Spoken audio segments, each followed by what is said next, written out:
अस्सलामुअलैकुम नाजरीन, आप देख रहे हैं कठुआ रियल न्यूज़ और मैं आपके साथ तालिब। नाजरीन, आज हमने पंचायत हल्का ठिल्लू का विज़िट किया है और हमारे साथ जो है बातचीत करने के लिए मौजूद हैं यहाँ के पंच हैं मोहम्मद फारूक जी, और इनसे आज हम बात करेंगे जिस तरह से कि पंचायत घर ठिल्लू को लेकर लोगों ने इन पर काफ़ी एलिगेशन लगाए हैं, काफ़ी इल्ज़ामात लगाए हुए हैं। इनसे हम बातचीत करेंगे कि आखिरकार मामला क्या है। सर, सबसे पहले कठुआ रियल न्यूज़ में आपका स्वागत है।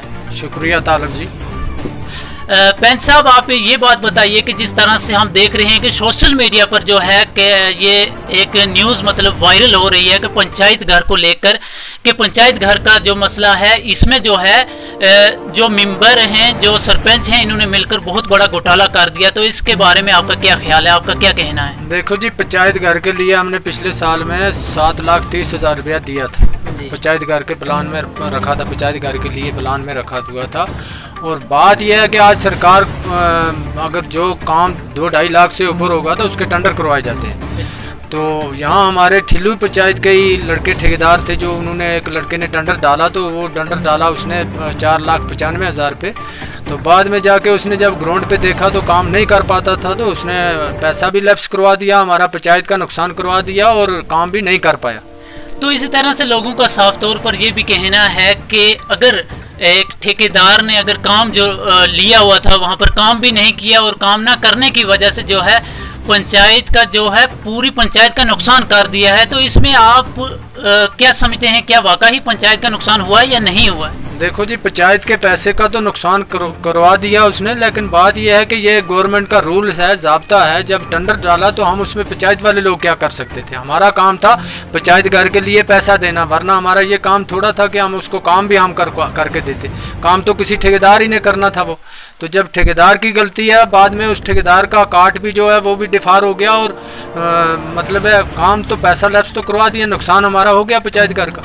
इसी तरह से पें जी, आप पर ये भी एलिगेशन लगाए गए हैं कि जिस तरह से एमजी नरेगा को लेकर हम बात करें कि एमजी नरेगा के जितने भी काम होते हैं तो इनमें भी जो है पंच से लेकर सरपंच तक सभी लोग मिले हुए हैं जो कि बहुत बड़ा घोटाला कर रहे हैं। देखो जी, एमजी नरेगा जो होती है ये गरीब लोगों के लिए होती है। इसमें घोटाला क्या करना है? हमारे पास तकरीबन हमारी पंचायत में 2018 से लेकर आज तक 2020-21 तक 1.5 करोड़ रुपया खर्च हुआ है हमारी पंचायत के अंदर।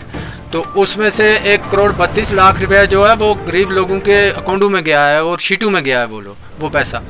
तो उसमें अगर ये लोग जो हमारे पर इल्ज़ाम लगाते हैं, ये सियासी लोग हैं, सियासी लोग एक दूसरे पे इल्ज़ाम लगाते रहते हैं। शायद हो सकता है वो लोग भी आने वाले टाइम में पंचायत इलेक्शन में कहीं इलेक्शन लड़ने की तैयारियों में हो चुके हों, तो इसलिए वो हमारे पर ये इल्ज़ाम लगाते हैं और ये गैर मेयारी इल्ज़ाम है उन लोगों को। देखिए पेंच साहब, जिस तरह से आप इस सियासत में हो और आपने काफ़ी जो टाइम है इस पब्लिक को दिया हुआ है, इस पब्लिक की सेवा की हुई है, तो क्या आपको लगता है कि जो अवाम लोग हैं वो इस तरह के लोगों को चाहेंगे कि जो इस तरह से जो है लोगों के बीच में एक नफरत से फैलाकर जो है सियासत करना चाहते हैं और आपस में भटका रहे हैं? जिस तरह से हमने देखा कि वो वीडियो जो वायरल जो हो रही है उसमें ये साफ तरीके से ये बताया गया है कि करोड़ों का घोटाला हुआ है। तो क्या लगता है कि जो सरकार है ये पंचायतों को करोड़ों के हिसाब से पैसा देती है या नहीं देती है? देखो जी, जिस तरह वो लोग कहते हैं कि यहाँ 40 करोड़ का घोटाला हो गया जी, 30 करोड़ का घोटाला हो गया, तो मेरे ख्याल में 40 करोड़ तो इस वक्त हमारे यूटी रियासत जो है, जम्मू कश्मीर यूटी जो है, इसके लिए 40 करोड़ का तो फंड्स नहीं देती है ऊपर से सरकार।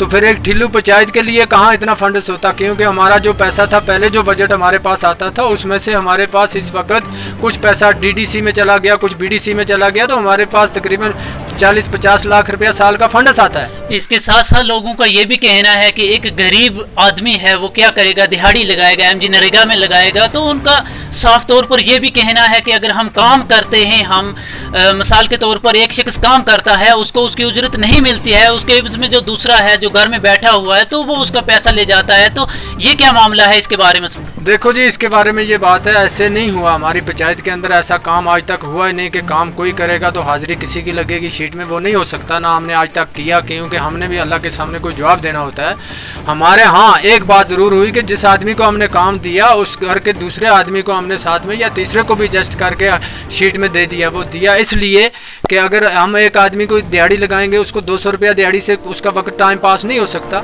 अलबत्ता वो काम अगर कर लेता है तो हम दूसरा तीसरा आदमी इसलिए उसी घर का उसमें ऐड कर देते हैं, लगा देते हैं कि 500-600 रुपया दिहाड़ी का अगर उस आदमी को बन जाए तो उस गरीब आदमी का टाइम पास हो सकता है। पेंच साहब, जिस तरह से आप बात कर रहे हो 500-600 की बात नहीं, वहाँ करोड़ों के घोटाले की बात की गई है। करोड़ों की बात जो ये लोग कर रहे हैं ये गैर म्यारी बातें हैं और ये झूठे इल्ज़ाम लगा रहे हैं। हम ये नहीं इनकार करते इन लोगों को कि आप सियासत में नहीं आओ और इलेक्शन नहीं लड़ो।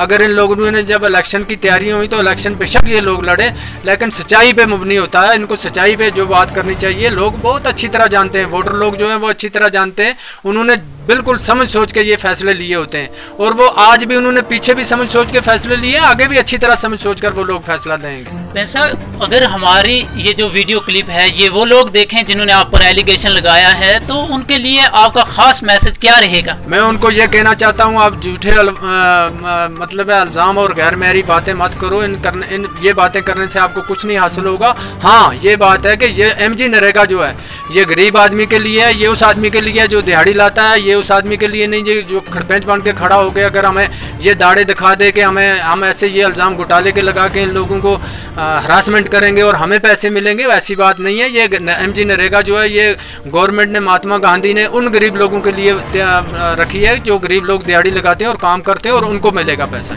नाजरीन, ये थे हमारे साथ पंच मोहम्मद फारूक जी जिन पर एलिगेशन लगाए गए।